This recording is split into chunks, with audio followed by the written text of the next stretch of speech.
datang dari suasana Stadion Atletik Jakabaring Sport City yang dipenuhi sampah usai mengadakan konser musik pada Jumat malam 15 November 2024 yang membuat masyarakat menilai jika penyelenggaraan kurang cepat untuk membersihkan tumpukan sampah. Jualan dalam stadion. Lapangan jualan. Sempat viral di media sosial, video yang memperlihatkan tumpukan sampah di lapangan Atletik Jakabaring Sport City usai konser musik yang diselenggarakan pada Jumat malam 15 November 2024 lalu.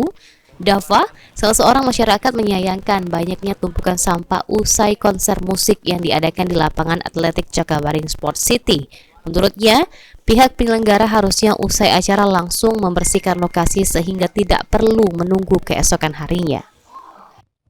Itu tempat umum, banyaknya sampah berserakan yang tidak mungkin itu tidak wajar kalau sampah sebanyak itu. Dan juga aku lihat kemarin tuh kayak ada gerobak-gerobak seluruh jualan kan. Apa etis kira-kira jualan dalam tempat untuk lari kayak itu kan kurang lebih. Oke. Untuk sampahnya sendiri menjadi tanggung jawab siapa nih Kak biasanya? Itu kan memang tempat umum ya.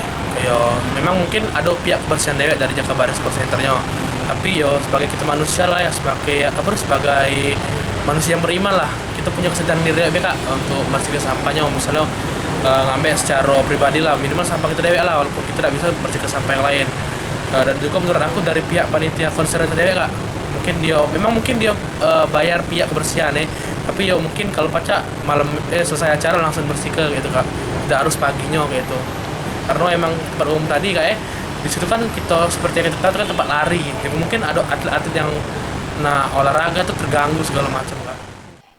Menanggapi hal tersebut, Asisten Manajer Operasional Jakabaring Sport City, Afriandi Gunawan, mengatakan, saat usai konser dilakukan, Sabtu pagi tim kebersihan langsung bergerak untuk membersihkan lokasi yang dipenuhi sampah. Sedangkan pada saat konser berlangsung, beberapa titik sudah disiapkan tempat pembuangan sampah.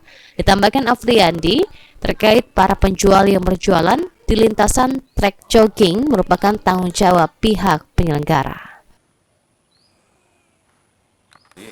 Memang di saat pelaksanaan pun akan ada SOP-nya nih kebersihan tuh, kita taruh tong-tong sampah, kita taruh beberapa polybag, dan ada beberapa yang kita libatkan di sana, kita tugaskan delegasikan mereka untuk ya screening dan membersihkan saat pelaksanaan. Karena waktu saat itu meledak sekali Mas. Memang